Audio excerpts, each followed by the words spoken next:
உள்ளது உள்ளபடி நிகழ்ச்சிக்கு உங்களை வரவேற்கிறோம். இன்றைய உள்ளது உள்ளபடி நிகழ்ச்சியில் காவிரி டெல்டா மாவட்டத்தில் இருக்கக்கூடிய விவசாயிகள் சந்திக்கக்கூடிய பிரச்சனைகள் குறித்து விரிவாக பார்க்க இருக்கிறோம். அதில் முக்கியமானதாக கர்நாடகாவில் மேகதாது என்ற இடத்தில் 48 டிஎம்சி கொள்ளளவு கொண்ட அணையை கட்ட கர்நாடகா தீர்மானித்திருக்கிறது.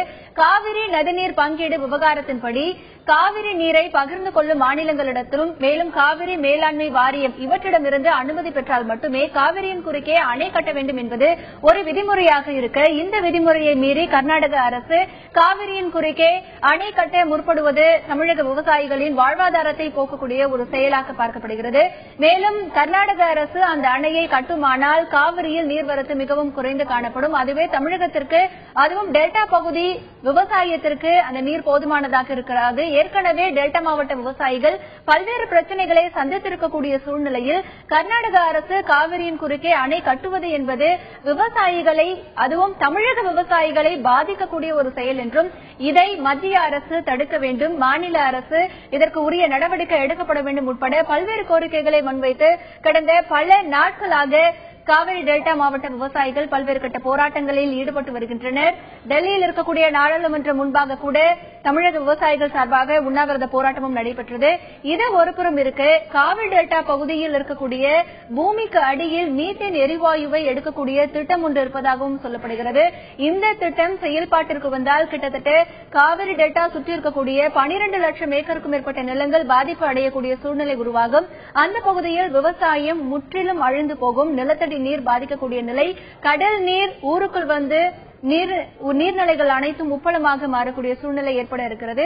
இப்படிப்பட்ட பல்வேறு பாதிப்புகளை உருவாக்கக்கூடிய இந்த மீத்தேன் எரிவாயு எடுக்கக்கூடிய திட்டம் காவிரி டெல்டா பகுதியில் செயல்படுத்தக்கூடாது என்கின்ற ஒரு கோரிக்கையும் அந்த பகுதி விவசாயிகளிடத்தில் இருக்கிறது. இந்த கோரிக்கைகள் எல்லாம் முன்வைத்து தற்பொழுது காவிரி டெல்டா மாவட்டங்களில் ஒரு போராட்டமும் நடைபெற்று வருகிறது. காவிரி டெல்டா மாவட்ட விவசாயிகள் சந்திக்கக்கூடிய பிரச்சனைகள் எல்லாம் என்ன, இந்த பிரச்சனைகளில் மத்திய மற்றும் மாநில அரசுகளின் அணுகுமுறைகள், நிலைப்பாடு எப்படிப்பட்டதாக இருக்க வேண்டும் உட்பட பல்வேறு விஷயங்களை விரிவாக இன்றைய நிகழ்ச்சியில் பார்க்க இருக்கிறோம். முதலில் இது பற்றிய ஒரு தொகுப்பை பார்க்கலாம்.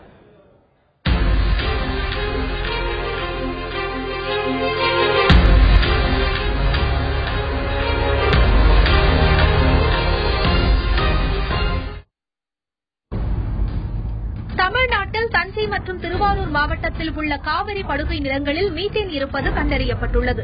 எரிவாயு தேவைக்காக மீத்தேன் எரிவாயுவை எடுக்க இந்திய அரசின் பெட்ரோலியம் மற்றும் இயற்கை எரிவாயு அமைச்சகம் Great Eastern Energy Corporation Limited என்ற நிறுவனத்திற்கு 29 ஜூலை 2010 உரிமம் வழங்கியுள்ளது. மீத்தேன் எரிவாயு எடுக்கும் நிலப்பரப்பு பகுதிகளாக தஞ்சை மாவட்டத்தில் திருவிடைமருதூர், கும்பகோணம், ஒரத்தநாடு, பாபநாசம் ஆகிய வட்டங்களும், திருவாரூர் மாவட்டத்தில் குடவாசல், வலங்கைமான், நீடாமங்கலம், மன்னார்குடி உள்ளிட்ட இடங்களில் நிலங்கள் தேர்வு செய்யப்பட்டுள்ளன. இவற்றில் 24 சதுர கிலோமீட்டர் பரப்பளவு நிலப்பகுதி பழுப்பு நிலக்கரி எடுப்பதற்காக ஒதுக்கப்பட்டு எஞ்சிய 667 சதுர கிலோமீட்டர், அதாவது 1,66,210 ஏக்கர் நிலப்பரப்பு மீத்தேன் வாயு எடுக்க ஒதுக்கப்பட்டுள்ளதாக கூறப்படுகிறது. இதில் மன்னார்குடி வட்டத்தில் 66,700 ஹெக்டேரில் முதற்கட்டமாக 667 சதுர கிலோமீட்டர் ஆய்வுக்கு எடுத்துக்கொண்டு மீதமுள்ள 24 சதுர கிலோமீட்டர் எதிர்கால திட்டங்களுக்காக ஒதுக்கப்பட்டுள்ளது. இரு மாவட்டங்களிலும் 50 ஆழ்துளை கிணறுகள் மற்றும் 2 சோதனை கிணறுகள் அமைக்கப்பட உள்ளன. காவிரி டெல்டா பூமிக்கு அடியில் தரைமட்டத்தில் இருந்து 500 அடி தொடங்கி 1650 அடி ஆழம் வரை நிலக்கரி படிமங்கள் காணப்படுகின்றன. தற்போதுள்ள நிலத்தடி நீர் இப்படிமங்களை அழுத்திக் கொண்டுள்ளது. இந்த அழுத்தத்தினால் செறிவற்ற மீத்தேன் வாயு நிலக்கரி பாறைகளில் இருந்து வெளியேற முடியவில்லை. நிலக்கரி பாறை மீது உள்ள நிலத்தடி நீரை வெளியேற்றிய பின்னரே மீத்தேன் வாயுவை வெளிக்கொண்டு வர முடியும். பின்னர் உருவாகும் வெற்றிடத்தில் ராட்சத கருவிகளை கொண்டு காற்றை உறிஞ்சி வெளியேற்ற வேண்டும்.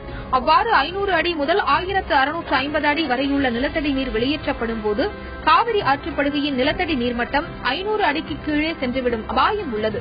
நிலத்தடி நீர்மட்டம் கீழே சென்று விடுவதால் அப்பகுதி முற்றிலும் வறண்டு பாலைவனமாக போய்விடும் ஆபத்து உருவாகும் என்று அச்சம் தெரிவிக்கின்றனர் இப்பகுதி விவசாயிகள். இது ஒருபுறம் இருக்க, காவிரியின் குறுக்கே 2 இடங்களில் அணை கட்டும் முயற்சியில் தீவிரம் காட்டி வருகிறது கர்நாடகா. காவிரியில் புதிய அணைகள், மீத்தேன் வாயு திட்டம் உள்ளிட்ட பிரச்சினைகளால் தமிழகத்தின் பெரும்பான்மை உணவு தேவையை பூர்த்தி செய்து வரும் டெல்டா மாவட்டம் தன் அடையாளங்களை இழக்கும் நிலை ஏற்பட்டுள்ளது. லட்சக்கணக்கான விவசாய குடும்பங்கள் வாழ்வாதாரத்தை இழக்கும் அபாயமும் ஏற்பட்டுள்ளது. இந்த திட்டங்களை தடுத்து நிறுத்த மத்திய மாநில அரசுகள் நடவடிக்கை எடுக்க வேண்டும் என்பதே அப்பகுதி மக்களின் கோரிக்கையாக உள்ளது. லட்சக்கணக்கான விவசாய மக்களை கொண்டிருக்கக்கூடிய காவிரி டெல்டா மாவட்டங்களில் இந்த இரு திட்டங்களும் விவசாயிகள் மத்தியில் ஒரு மிகப்பெரிய அச்சத்தை ஏற்படுத்தி இருக்கிறது. காவிரியின் குறுக்கே கர்நாடகா அணை கட்டக்கூடிய ஒரு திட்டமாக இருக்கட்டும், காவிரி டெல்டா பகுதியில் மீத்தேன் எரிவாயு திட்டமாக இருக்கட்டும், இந்த இரு திட்டங்களுமே காவிரி டெல்டா பகுதியில் இருக்கக்கூடிய விவசாயத்தை ஒட்டுமொத்தமாக அழிக்கக்கூடிய ஒரு நிலையை, ஒரு வாய்ப்பை உருவாக்கிவிடக்கூடிய ஒரு நிலை இருக்கிறது. ஆகையால் இந்த திட்டத்தை செயல்படுத்தக்கூடாது என்கின்ற ஒரு கோரிக்கையும் அந்த பகுதி விவசாயிகள் மத்தியில் இருக்கிறது. இது பற்றி இன்றைய உள்ளது உள்ளபடி நிகழ்ச்சியில் விரிவாக பார்க்க இருக்கிறோம். நிகழ்ச்சிக்குள் செல்வதற்கு முன்னதாக இந்த திட்டங்கள் குறித்த ஒரு சில அடிப்படை விவரங்களை பார்க்கலாம். மீத்தேன் எரிவாயு ஒப்பந்த நிறுவனம் Great Eastern Energy Corporation Limited, இந்த நிறுவனத்திற்கு தான் ஒப்பந்தம் வழங்கப்பட்டிருக்கிறது. காவிரி டெல்டா பகுதியில் இருக்கக்கூடிய பூமிக்கு அடியில் இருக்கக்கூடிய மீத்தேன் எரிவாயுவை எடுப்பதற்கான ஒரு ஒப்பந்தம் இந்த நிறுவனத்திற்கு வழங்கப்பட்டிருக்கிறது. 29ஆம் தேதி ஜூலை 2010ஆம் ஆண்டு இந்த நிறுவனத்திற்கான உரிமம் என்பது வழங்கப்பட்டிருக்கிறது. இந்த நிறுவனத்திற்கான உரிமை இப்பொழுது இந்த வருடம் டிசம்பர் மாதம் புதுப்பிக்கக்கூடிய வாய்ப்பு இருப்பதாக சொல்லப்படுகிறது. மீத்தேன் எரிவாயு எடுப்பதற்கு தேர்வு செய்யப்பட்ட இடங்கள் என்று பார்த்தால் பாகூர் முதல் ராஜமன்னார்குடி வரை கிட்டத்தட்ட 1,64,819 ஏக்கர் நிலப்பரப்பில் இந்த திட்டம் செயல்படுத்தப்பட இருக்கிறது. மீத்தேன் மதிப்பு இந்த பகுதிகளில் எடுக்கக்கூடிய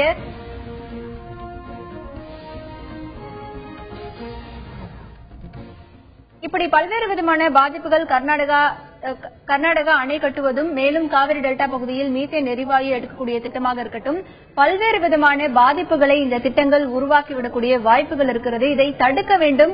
இதற்கான விவசாயிகள் கோரிக்கை எப்படிப்பட்டதாக இருக்கிறது என்பது பற்றி இந்த நிகழ்ச்சியில் பார்க்க இருக்கிறோம். இந்த நிகழ்ச்சியில் நம்மிடையே இணைகிறார் மதிமுகவின் பொதுச் செயலாளர் திரு வைகோ. அவரை இந்த நிகழ்ச்சிக்கு வரவேற்கிறோம். முதலில் அவரிடத்தில் பேசலாம்.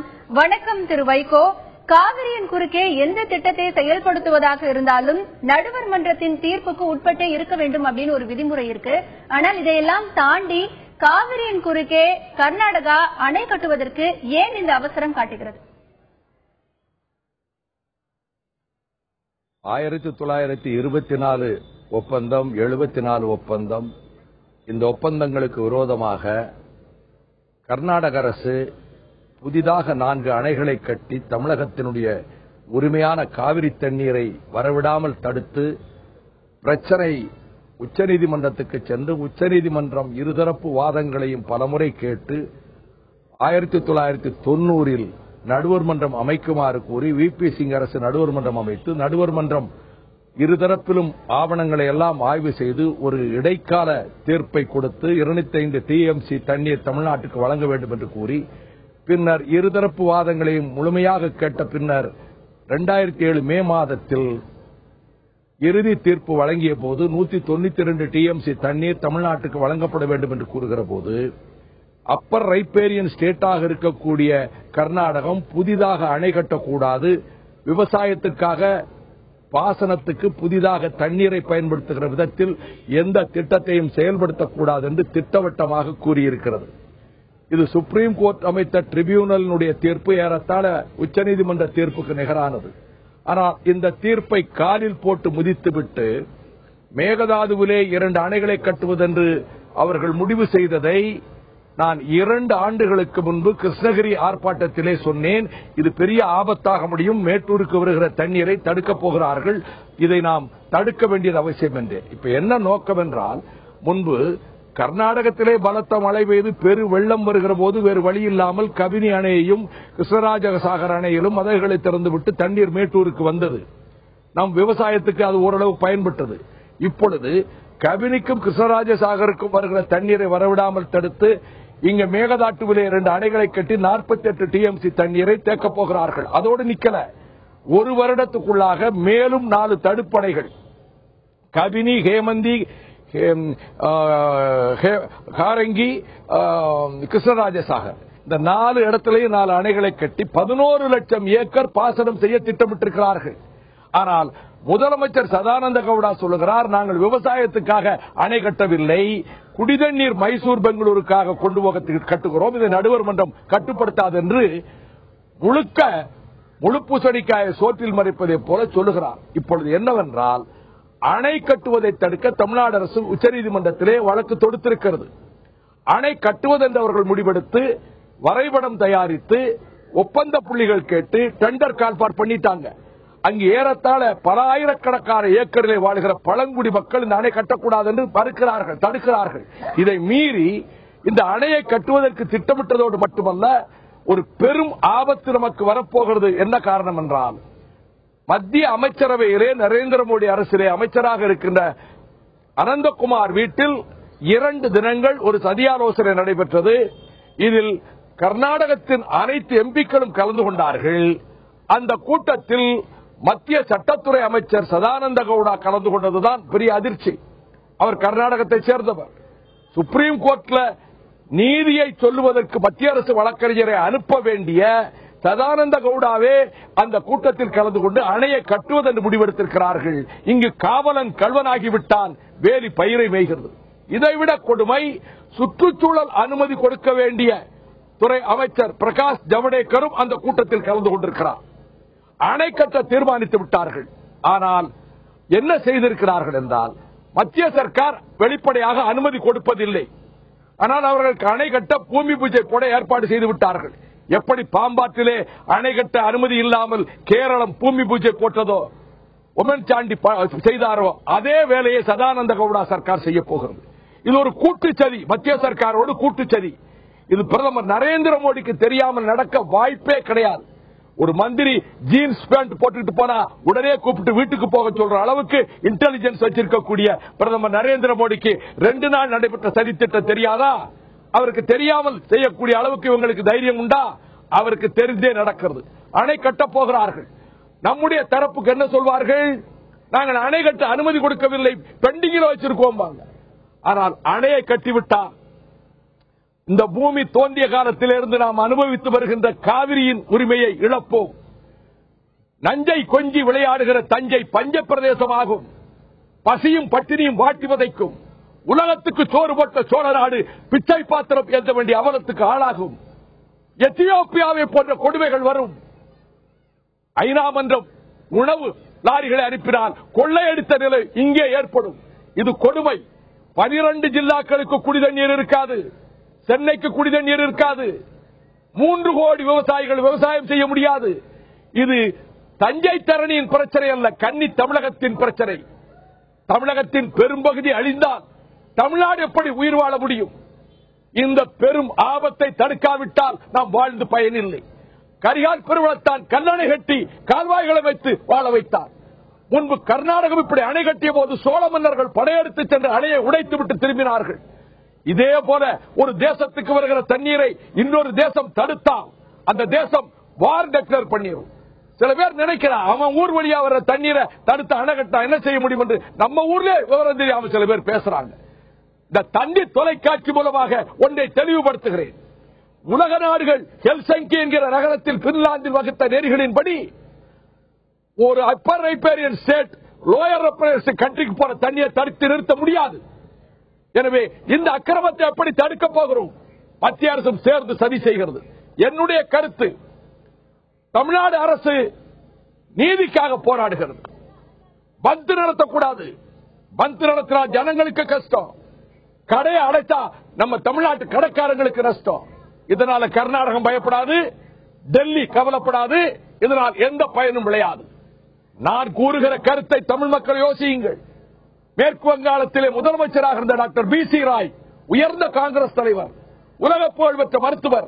ஜவஹர்லால் நேரு அவரை கேட்காமல் ஒரு காரியம் செய்தார் என்பதற்காக கவர்னர் மாளிகைக்கு போகிற மின்சாரத்தையும் தண்ணீரையும் குடியரசு தினத்தன்று அவர் துண்டித்தார். காங்கிரஸ் முதலமைச்சர். இன்றைக்கு அதைவிட 1000 மடங்கு அழிவு நமக்கு வருகிறது. மத்திய அரசு அலுவலகங்கள் இயங்கிவிடக்கூடாது. மின்சாரமும் தண்ணீரும் கொடுக்கக்கூடாது. நான் தமிழக அரசுக்கு எந்த சங்கடத்தை ஏற்படுத்த விரும்பவில்லை. வன்முறை கூடாது, கல்லெறியக்கூடாது, மத்திய அரசு அலுவலர்களை தாக்கக்கூடாது. அங்கு வேலை பார்க்கிறவர்கள் நமது பிள்ளைகள், நம் தமிழ்நாட்டு பிள்ளைகள்.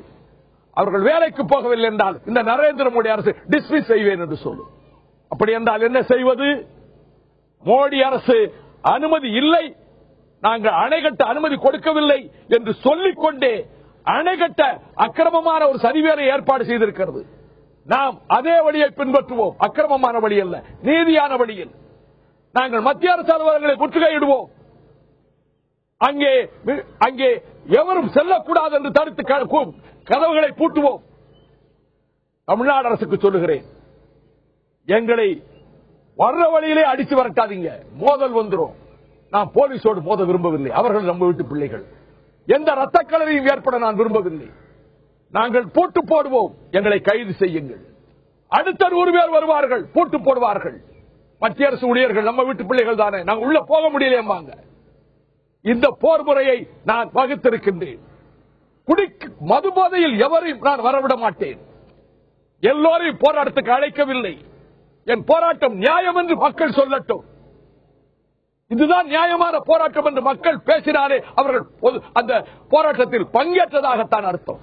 நான் 15 நாட்களாக நீங்க சொன்னீங்க மக்களோட இணைந்து போராட்டம் நடத்தப்படும் அப்படின்னு சொன்னீங்க. இப்போ இந்த காவிரியின் குறுக்கே கர்நாடகா அணை கட்டியக்கூடிய விவகாரத்துல தமிழக அரசின் செயல்பாட்டை நீங்க எப்படி பாக்குறீங்க? தமிழக அரசின் செயல்பாடு திருப்திகரமா இருக்கா? தமிழக அரசு முறையாக செயல்படுகிறது.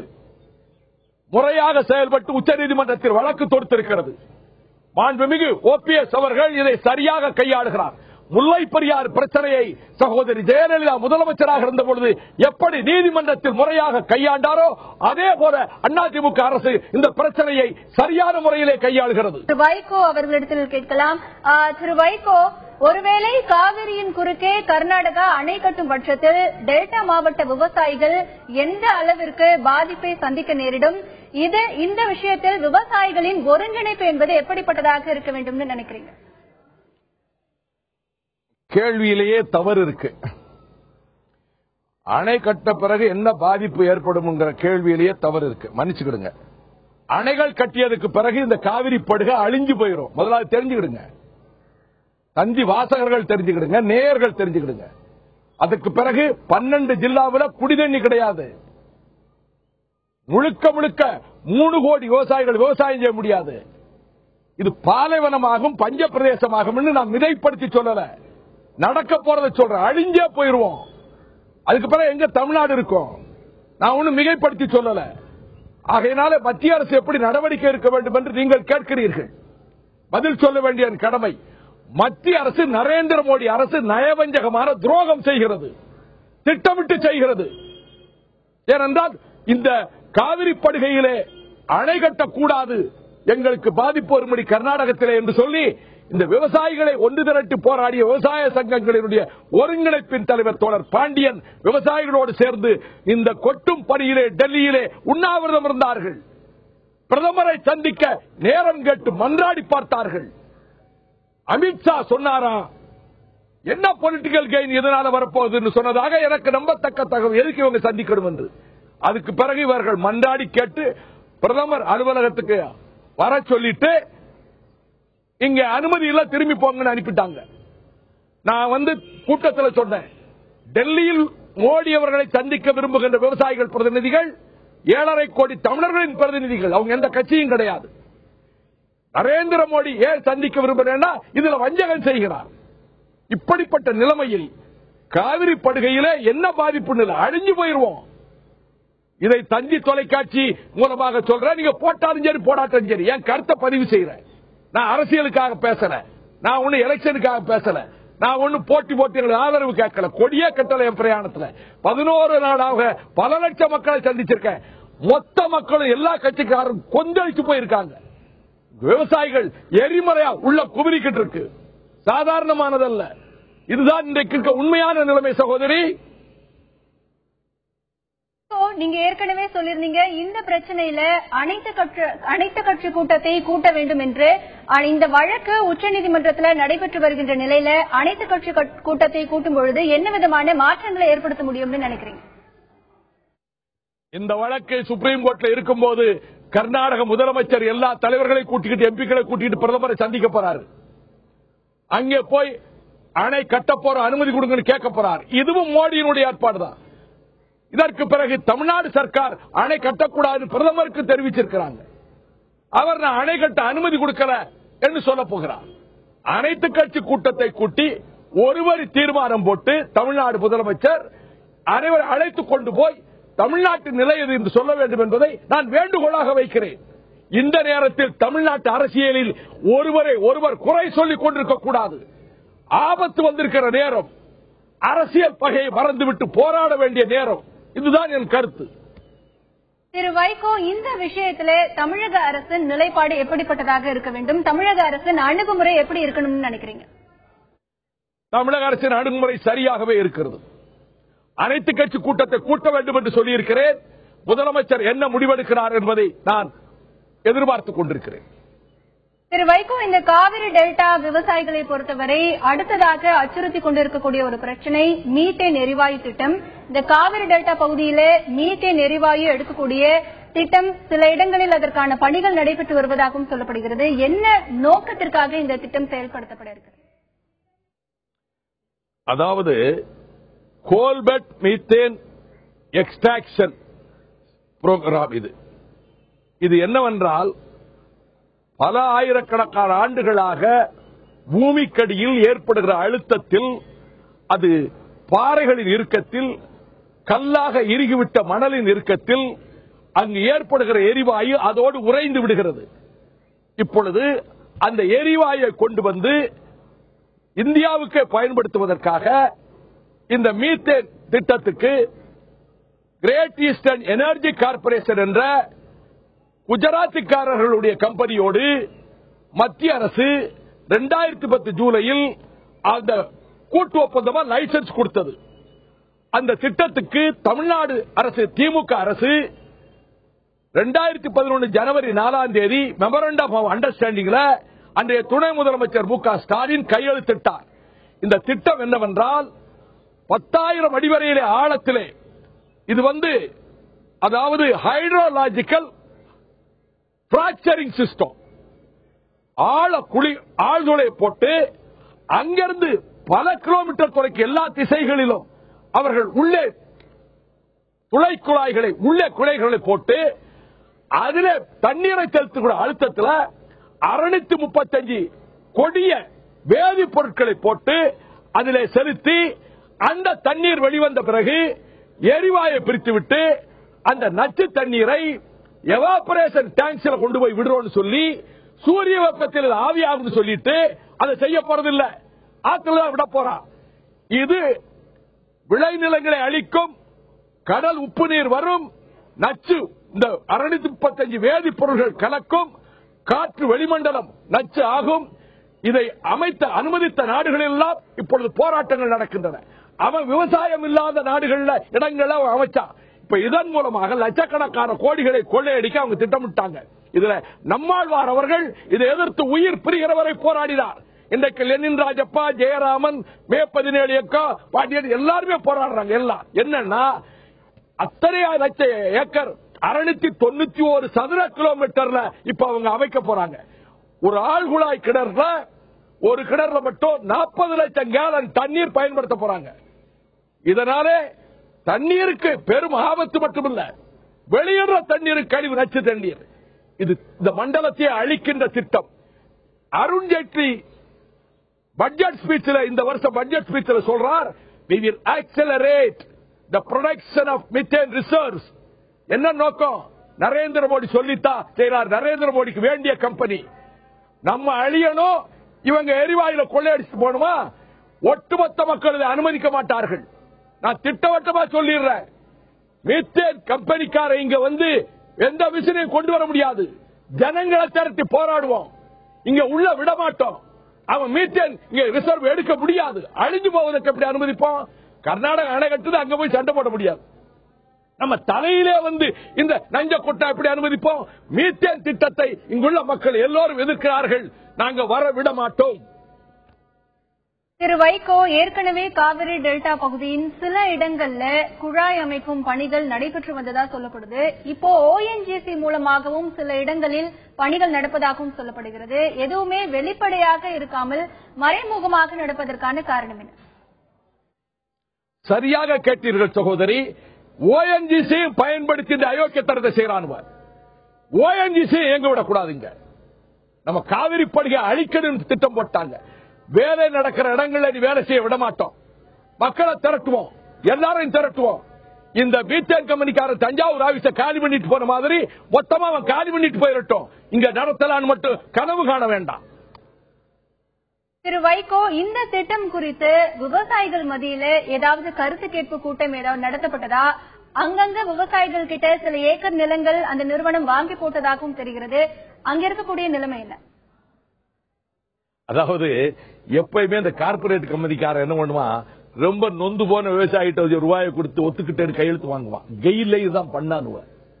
என்ன, எந்த கருத்து கேட்பு கூட்டம் ஒழுங்கா நடக்கல. இங்க உள்ள எல்லா மக்களும், எல்லா அமைப்புகளும், ஐயா நம்மாழ்வார் இயற்கை வேளாண் விஞ்ஞானி கடைசி நிமிஷம் வரைக்கும் போராடினார். எல்லா அமைப்புகளும், எல்லா விவசாயிகளும், எல்லா விவசாய சங்கங்களும், எல்லா மக்களும் இப்ப இருக்கிறாங்க. அதனால கருத்து கேட்பெல்லாம் பித்தலாட்டம், அதெல்லாம் ஒண்ணும் நடக்கல. சில விவசாயி பாவம் ஏழப்பட்ட விவசாயிட்ட எழுதி வாங்கி இருக்கிறான். அதெல்லாம் நம்ம விவரத்தை சொன்ன உடனே அவங்க சரியாயிருவாங்க. திரு வைகோ, ஏற்கனவே காவிரி டெல்டா பகுதி விவசாயிகள் நிறைய பிரச்சனைகளை சந்திச்சுட்டு வராங்க. பருவமழை குறைவு மற்றும் இந்த காவிரி நீர் சரியான நேரத்திற்கு வந்து சேராதது அப்படின்னு. இந்த மீத்தேன் எரிவாயு திட்டத்தை செயல்படுத்தினால் என்ன மாதிரியான பாதிப்புகளை, என்ன மாதிரியான அழிவுகளை இந்த காவிரி டெல்டா பகுதி விவசாயிகள் சந்திக்க நேரிடும்?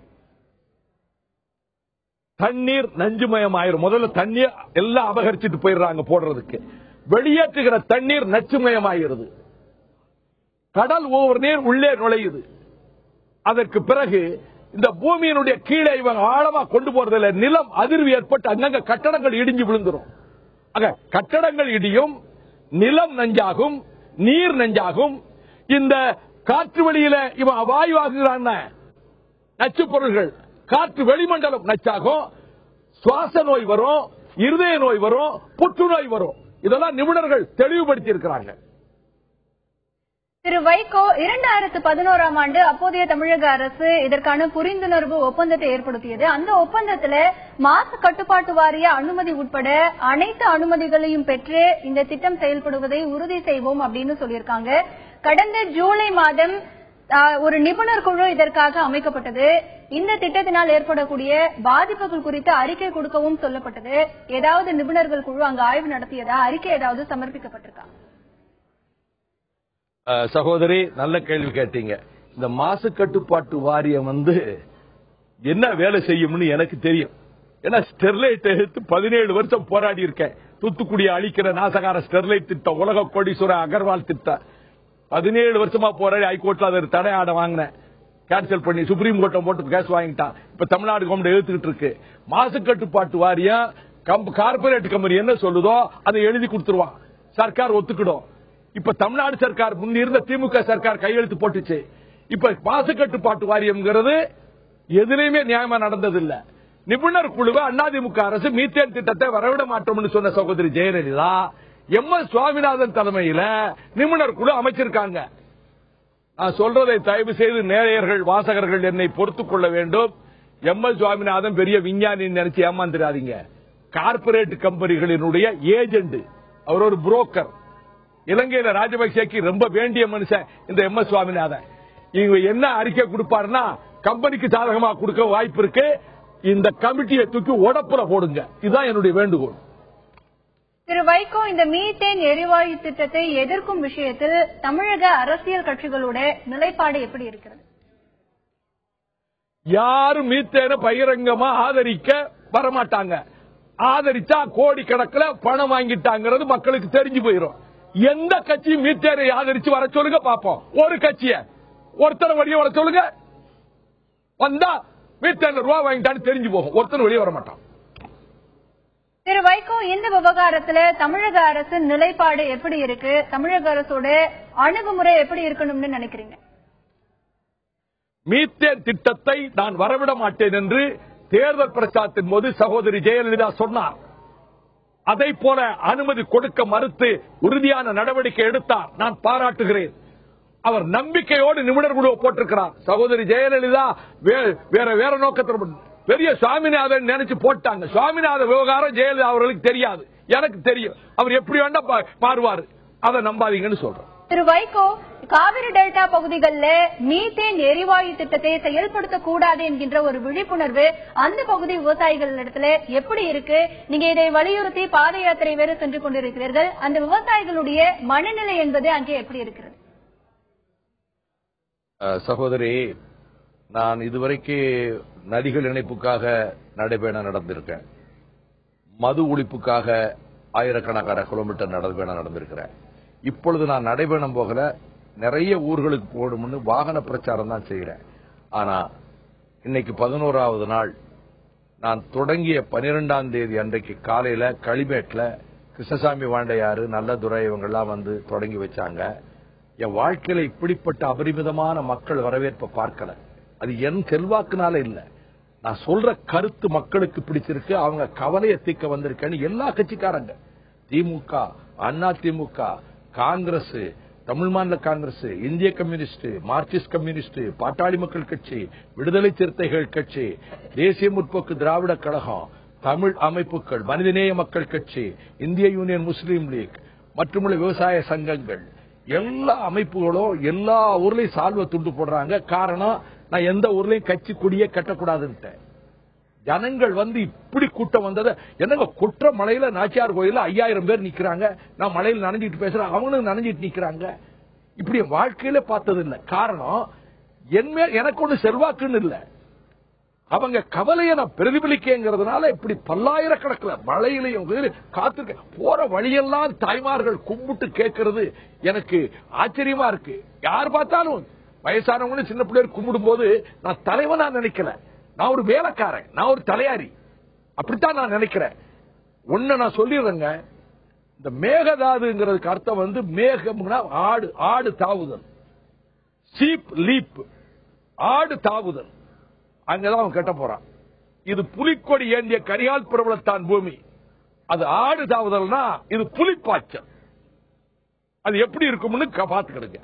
ஜனங்கள் வந்து எல்லா இடத்திலையும் மீத்தேனுக்கு எதிர்ப்பு, காவிரியில் அணை கட்டக்கூடாதுக்கு ஒட்டுமொத்த எதிர்ப்பு. என் வாழ்நாள் இவ்வளவு கூட்டத்தை எந்த கடத்தருளையும் பார்க்கல, எந்த ஊர்லையும் பார்க்கல.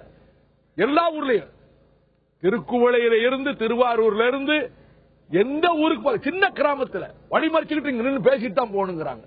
என்னுடைய பொது வாழ்க்கையில இப்படி மக்கள் வந்து இப்படி வெள்ளமா வந்து பார்த்ததை கேட்கல. அது எனக்கு என்னை தலைவன் நினைச்சு வந்ததா சொல்லல, அவங்க கவலையை போக்க நான் வந்த ஒரு வேலைக்காரனா நினைக்காங்க. மக்கள் முழுக்க இதுக்கு ஒன்றுபட்டு திரண்டு நிக்கிறாங்க. 2 விஷயங்க. ஒன்று, இதுல அணை கட்டி பிடிச்சாச்சுன்னா காவிரி தீரம் அழிஞ்சு போகும், மறந்துடாதீங்க தமிழக மக்கள். இது தமிழ்நாட்டு பிரச்சனை, இது காவிரி தீர பிரச்சனை நினைக்காதீங்க. பேரழிவு ஏற்பட்டுரும். அதுக்கு பிறகு அழுது புலம்பி கலவரம் பண்ணி என்ன பண்ண போறோம்? எனவே தமிழக மக்கள் ஒன்றாக இணைந்து மத்திய சர்க்காருக்கு ஒரு நெருக்கடி கொடுத்தாத்தான் மத்திய சர்க்கார் தன் துரோகத்தை நிறுத்தும், அங்கே கர்நாடகம் அணை கட்டுவதை தடுக்கும். இல்லையே நம் எதிர்கால வாழ்வு நாசமாகி போகும் என்பதுதான் எங்கள் கவலை. மீத்தேனை பொறுத்தவரை எல்லா இடத்திலையும் முழுக்க முழுக்க எதிர்ப்பு இருக்கு. இந்த மீத்தேனுக்கு அவங்க வந்து முதல்ல அனுமதி கொடுத்தவங்க எல்லாம் இப்படி நினைச்சிருக்க மாட்டாங்க. அதுக்கு முழுக்க முழுக்க காரணம் ஐயா நம்மாழ்வார் அவர்கள், இந்த அமைப்புகள், விவசாய சங்கங்கள் மக்கள்கிட்ட நிறைய விழிப்புணர்வு துண்டு பிரச்சாரம் தொடர்ந்து பண்ணியிருக்காங்க. அதனால ஜனங்களுக்கு அந்த விழிப்புணர்வு ஏற்பட்டுருச்சு. ஒட்டுமொத்தமா எதிர்க்கிறாங்க ரெண்டையும். திரு வைகோ, இந்த மீத்தேன் எரிவாயு எடுக்கும் திட்டத்திற்கு டெல்டா மாவட்டத்தின் பல பகுதிகளில் இருக்கக்கூடிய விவசாயிகள் தங்களுடைய எதிர்ப்புகளை பதிவு செய்து வருகிறார்கள். விவசாயிகள் நடத்தக்கூடிய இந்த போராட்டங்கள், இந்த ஆர்ப்பாட்டங்கள் என்ன விதமான அதிர்வலையை ஏற்படுத்தி இருக்குன்னு நினைக்கிறீங்க? தொடக்கத்தில் விவசாயிகள் இந்த ஆபத்தை புரிந்து கொள்ளவில்லை. அவங்க ஏதோ மீத்தேன் எரிவாயுன்னா ஒண்ணு இல்லை நினைச்சாங்க. இதனால் ஏற்படக்கூடிய சுற்றுச்சூழல் அழிவு, விவசாயத்துக்கு அழிவு புரிந்து கொண்டதற்கு பிறகு எல்லாருமே ஒரு எதிர்ப்பு மனோநிலைக்கு வந்துட்டாங்க. ஒட்டுமொத்தமாக எல்லா விவசாயிகள், எல்லா தரப்பு மக்களும். ஆகையினால இந்த ஆபத்தை நாங்கள் வரவிட மாட்டோம், வரவிடவே மாட்டோம். அதுல நான் ரொம்ப உறுதியா இருக்கேன். மீத்தேன் இந்த பக்கம் தலை வச்சு படுக்க முடியாது. திரு வைகோ, இந்த விவகாரத்துல மத்திய அரசோட அணுகுமுறை எப்படி இருக்கணும்னு நினைக்கிறீங்க? மத்திய அரசு மன்னிக்க முடியாத பச்சை துரோகத்தை செய்கிறது.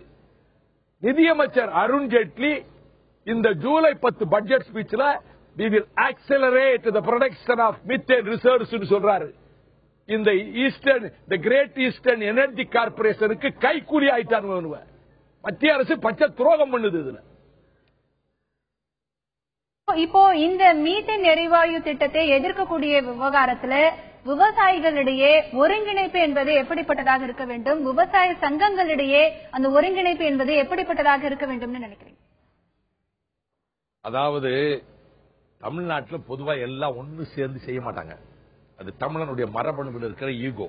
ஆனா இந்த பிரச்சனையில அவங்கவங்க வழியில எல்லாருமே போராடுறாங்க. எல்லா விவசாய சங்கங்கள், எல்லா அமைப்பும். எந்த ஒரு அமைப்பும் மீத்தேனுக்கு ஆதரவுன்னு ஒரு ஆளு கிடையாது.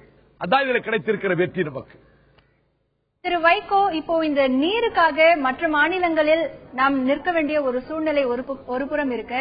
தமிழகத்துல மட்டும் ஆண்டொன்றிற்கு 100 TMC மழை நீர் வீணாக கடலில் கடப்பதாக ஒரு புள்ளி விவரம் இருக்கு. இந்த நீரை தேக்கி வைத்து பயன்படுத்தக்கூடிய அளவிற்கு ஒரு விழிப்புணர்வை விவசாயிகள் மத்தியில் ஏற்படுத்தலாமா? ஏன் இதுவரைக்கும் இந்த மாதிரியான ஒரு விழிப்புணர்வு செயல்களை விவசாயிகள் மத்தியில ஏற்படுத்த முடியல? இந்த பன்னாட்டு கம்பெனி, மல்டிநேஷனல் கம்பெனி, இந்த மாதிரி கர்நாடக அணை கட்டுறதுக்கு மறைமுகமா உதவுற துரோகிகள், இந்த மீத்தேனுக்கு உதவுற துரோகிகள் பெரிய அறிவாளிகள் சொல்லி இப்ப கொஞ்ச நாளா கருத்து சொல்லிட்டு இருக்காங்க. வீணா போற தண்ணியை தடுத்து நிறுத்தாம அணையை கட்டாத அதை கட்டாத சொல்றக்கூடிய புரோக்கர்கள் வந்திருக்கிறாங்க. என்ன கடல்ல வீணாக போகிற தண்ணீரை தடுக்கணும்னு மழைநீர் சேமிப்பு திட்டம்னு அருமையான திட்டத்தை சகோதரி ஜெயலலிதா கூட கொண்டு வந்தாங்க. பல இடங்கள்ல நடக்குது. ஆங்காங்கு குட்டைகளை அமைத்து தண்ணீரை தேக்கணும். எல்லா இடங்களிலும் ஏரிகள், குளங்களை அமைத்தவர்கள் நமது முன்னாள் மன்னர்கள். எல்லா நிலத்துக்கு ஆக்கிரமிப்பு பண்ணி, விளைநிலங்களை எல்லாம் ஆக்கிரமிப்பு பண்ணி, நீர்பிடிப்பு பகுதிகளை எல்லாம் ஆக்கிரமிப்பு பண்ணி, அங்க போய் வீடுகளை கட்டி அக்கிரமம் பண்ணிட்டாங்க. எல்லா ஏரி குளங்களில் உள்ள நீர் கொள்ளளவு பிடிக்கக்கூடிய பகுதியில் கட்டப்பட்ட ஆக்கிரமிப்புகளை அகற்றணும். வாய்க்கால் நதிகளில் கரைகளில் கட்டப்பட்ட ஆக்கிரமிப்புகளை துணிஞ்சு அகற்றணும். அரசியல் கட்சிகள் பல பேர் இந்த வேலையை செஞ்சிருக்காங்க. அதெல்லாம் அகற்றப்பட வேண்டும். முழுமையாக தண்ணீர் ஓடக்கூடிய அளவுக்கு. அதே நேரத்தில் ஆங்காங்கு தடுப்பணைகள் கட்டி அதை நாம் பாதுகாத்துக் கொள்ள வேண்டும். இதை சொல்லி அங்க அணை கட்டினா அதனால என்ன, நம்ம போற தண்ணியை நிறுத்தினா போதும் என்று சொல்லி அந்த இந்த மாதிரியான நம்ம தமிழ்நாட்டுக்கு கேடு செய்யற கம்பெனிகளுக்கு சில பேர் ஏஜென்ட்களா இருந்து இந்த அறிவுரைகளை சொல்லிக்கிட்டு இருக்காங்க. அதுவும் எனக்கு தெரியும். திரு வைகோ, இப்ப தமிழகத்தை பொறுத்த வரைக்கும் பல ஏரிகள் மற்றும் பல கால்வாய்கள்ல நீர் வரத்து வரக்கூடிய இடங்கள்ல ஆக்கிரமிப்பு அதிகமா இருக்கு. அதை தூர்வாரணும் அப்படிங்கிற கோரிக்கையும் பல ஆண்டுகளாக இருக்கு. இதை மேற்கொள்வதற்காக அரசு என்ன மாதிரியான நடவடிக்கைகளை எடுத்திருக்கிறது? இன்னும் சிறப்பாக என்ன நடவடிக்கைகளை எடுக்கணும்னு நினைக்கிறீங்க? இந்த கடமையில் முன்னைய அரசும் தவறியது, இந்த அரசும் தவறியது. ஒழுங்கா செய்யல. கால்வாய்களை ஒழுங்குபடுத்துறதோ, காவிரி போன்ற நதிகளை ஒழுங்குபடுத்துறதோ, ஆக்கிரமிப்பு அகற்றுகிறதோ, அந்த பகுதியில் தண்ணீர் செய்வதோ திமுக அரசு செய்யல, அதிமுக அரசு செய்யல. தப்பு தான் அது. அதெல்லாம் ஒழுங்குபடுத்த வேண்டியது முதல் கடமை. திரு வைகோ, இப்போ இந்த நீர்நிலைகளை பராமரிப்பது உள்ளிட்ட விஷயங்கள் மிக முக்கியமானதாக பார்க்கப்படுகிறது. இது மத்திய அரசு இது தன்னகத்தை எடுத்துக்கொண்டால், இந்த ஆக்கிரமிப்புகளை அகற்றுவது உள்ளிட்ட விஷயங்களை தன்னகத்தை எடுத்துக்கொண்டால் இதற்கான தீர்வை எட்டப்பட முடியுமா? அதாவது மத்திய அரசு வஞ்சகம் செஞ்சுக்கிட்டு இருக்கு. முழுக்க கொண்டு போய் ஒப்படைக்க கூடாது. நான் தமிழ்நாடு பூரா பிரயாணம் செய்துட்டு இந்திய பார்லிமெண்டில் நான் கொண்டு வந்த ஒரு மசோதா தான் இந்த சுதந்திர இந்தியாவில் விவாதிக்கப்பட்ட மசோதா. அனைத்து நதிகளும் இணைக்கப்பட வேண்டும். முதலில் தென்னக நதிகள் இணைக்கப்பட வேண்டும். மாநிலங்களுக்கு இடையிலே ஓடுகிற நதிகள் தேசிய நதிகளாக, நேஷனல் ரிவர்ஸாக அறிவிக்கப்பட வேண்டும். இந்திய அரசியல் சட்டத்தின் 262வது பிரிவையும் பயன்படுத்திக் கொண்டு மத்திய அரசு ஒரு மாநிலம் இன்னொரு மாநிலத்துக்கு கேடு செய்வதை தடுக்க வேண்டும் என்று வாஜ்பாய் கவர்மெண்ட் இருக்கும்போது பிரைவேட் மெம்பர் பில் கொண்டு வந்து எல்லாரும் ஆதரிச்சாங்க. நான் 1200 கிலோமீட்டர் இதுக்கு விழிப்புணர்வு ஏற்படுத்தவே நடத்தேன். பெனின்சுலா ரிவர்ஸ், தென்னக நதிகளை இணைக்க வேண்டும். வாஜ்பாய் ஒத்துக்கிட்டாரு. விபி சிங் மாநாட்டில் இதை ஆதரித்து பேசினார். அடுத்தாற் போல தேசிய நதிகளாக அவை அறிவிக்கப்பட வேண்டும் என்பதையும் சொல்லியிருக்கிறேன். இதற்கு மத்தியில் மத்திய சர்க்கார் நமக்கு வஞ்சகம் செய்து கேடு செய்யக்கூடிய மாநில அரசை கட்டுப்படுத்தாத இந்த துரோகத்தை செய்து வருவதை ஒருபோதும் நாம் மன்னிக்க முடியாது. திரு வைகோ, இப்போ நதிகள் இணைப்பு என்பது இன்றைய காலகட்டத்தில் ரொம்ப முக்கியம் அப்படின்னு சொல்றீங்க. நதிகள் இணைப்பு திட்டத்தில் மிக முக்கியமாக பார்க்கப்பட்டது பம்பை வைப்பாறு அச்சன் கோவில் திட்டம். ஆனா இந்த திட்டத்தை செயல்படுத்தக்கூடிய முன்னுரிமை பட்டியலில் இருந்து நீக்கப்பட்டு விட்டதா கேரள முதல்வர் உம்மன் சாண்டி சொல்லியிருக்காரு. இதை பற்றி உங்களுடைய கருத்து என்ன? நான் கேரள முதல்வர் உமன் சாண்டி அவர்களே 2005 தொடக்கத்தில் வேடசந்தூர் மாநாட்டுக்கு பிறகு போய் சந்தித்து 2 மணி நேரம் அவரோடு விவாதித்திருக்கிறேன். நீர்ப்பாசன அமைச்சர் இருந்தார். அப்ப முல்லை பெரியார் பிரச்சனை, பம்பா அச்சன் கோயில் பிரச்சனை, செண்பகவல்லி தடுப்பணை பிரச்சனை, நல்லாறு இடமலையார் பிரச்சனை எல்லாத்தையும் வாதிக்கும் போது அவர் செண்பகவல்லி தடுப்பணையை மட்டும் ரிப்பேர் பண்றதுல எங்களுக்கு ஆட்சேபனை இல்லைன்னாரு. நமக்கு ஒரு 30-40 ஏக்கர் திருநெல்வேலி மாவட்டத்தில் பயன்படும். உடஞ்ச ரிப்போருக்கு காமராஜர் காலத்துல பணம் கட்டினாங்க, எம்ஜிஆர் காலத்துல பணம் கட்டினாங்க, அதை திருப்பி கொடுத்துட்டாங்க. அச்சுதானந்தன் போன்றவங்க ஒரு சொட்டு தமிழ்நாட்டுக்கு தண்ணீர் கொடுக்க கூடாதுன்னு சொல்லி அதன் விளைவாகவே பம்பா அச்சங்கோயில் தரிசனம் எடுக்கிறோம்னு சொல்றாரு. நான் வற்புறுத்தியது பம்பா அச்சங்கோயில் மட்டுமல்ல, கோதாவரிக்கு தெற்கே உள்ள நதிகள் அனைத்தும் இணைக்கப்பட வேண்டும். பெனின்சுலா ரிவர்ஸ் அதான் மேஜர் பாயிண்ட் நதி இணைப்புல. இந்திய பாராளுமன்றத்தில் 4 மாசம் வாதம் நடந்தது. அடியேன் வைகோ கொண்டு வந்த மசோதா இந்திய நாடாளுமன்றத்தில் இதுபோல ஒரு மசோதா 64 ஆண்டுகளில் வாதிக்கப்பட்டது கிடையாது. எல்லா கட்சிகளும் என்னை ஆதரிச்சாங்க. வாஜ்பாய் மினிஸ்டர் இப்ப இதை சட்டமாக்க முடியாது, இந்த கருத்து பின்னால நிறைவேற்றப்படும். நான் சொன்னதுனாலதான் அவர் நதிகள் இணைப்புக்கான அந்த சுரேஷ் பிரபு தலைமையில கமிட்டி போட்டார்.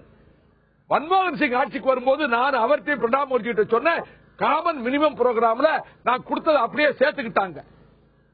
பிரியரஞ்சன் தாஸ் முன்சி எங்க மாநாட்டில் இதை நிறைவேற்றுவார்.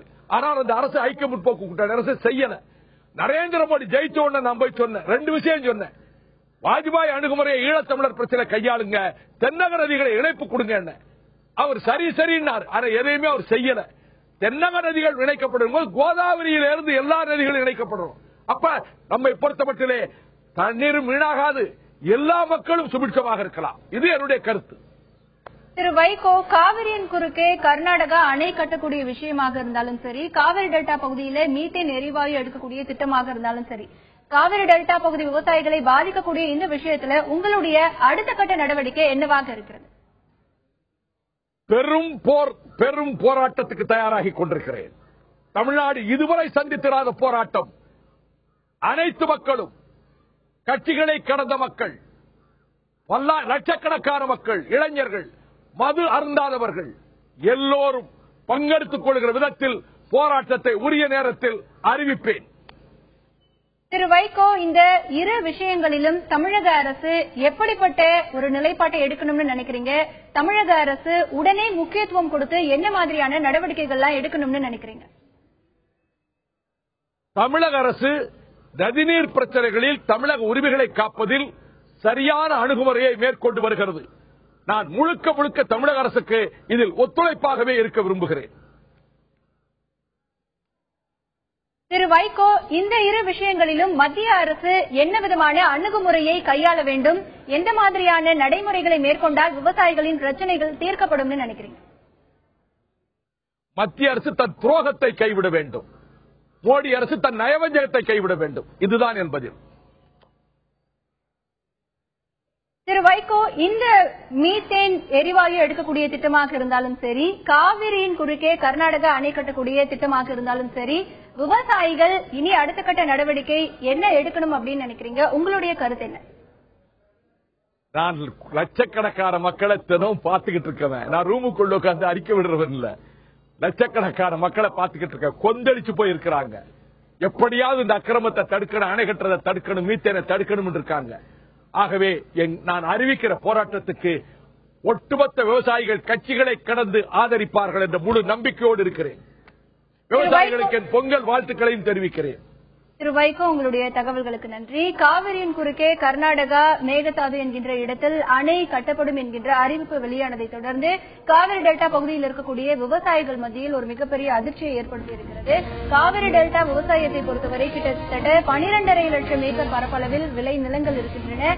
இந்த அணை கட்டப்படும் பொழுது அதற்கான நீர்வரத்து என்பது மிக குறைவாகவே வரும். அதே நேரத்தில் இந்த காவிரி டெல்டா பகுதிகளில் மீத்தேன் எரிவாயு எடுக்கக்கூடிய திட்டம் என்பது விவசாயிகளின் வாழ்வாதாரத்தை ஒட்டுமொத்தமாக அழிக்கக்கூடிய செயல் என்றும் இதற்கு தகுந்த நடவடிக்கையை தமிழக அரசு எடுக்க வேண்டும். உணவு தேவையை பெருமளவில் பூர்த்தி செய்யக்கூடிய காவிரி டெல்டா விவசாயிகளின் வாழ்வாதாரத்தை அவர்கள் மீட்டெடுக்க வேண்டுமானால் இந்த 2 திட்டத்திலுமே மத்திய மற்றும் மாநில அரசுகள் உரிய நடவடிக்கை எடுக்க வேண்டும் என்பதே ஒட்டுமொத்த தமிழக விவசாயிகளின் கோரிக்கையாக இருக்கிறது. இந்த நிகழ்ச்சியில் பங்கேற்று தன்னுடைய கருத்துக்களை நம்மிடம் பகிர்ந்து கொண்ட மதிமுகவின் பொதுச் செயலாளர் திரு வைகோ அவர்களுக்கு நன்றி. மீண்டும் ஒரு உள்ளது உள்ளபடி நிகழ்ச்சியில் சந்திக்கலாம். இணைந்திருங்கள்.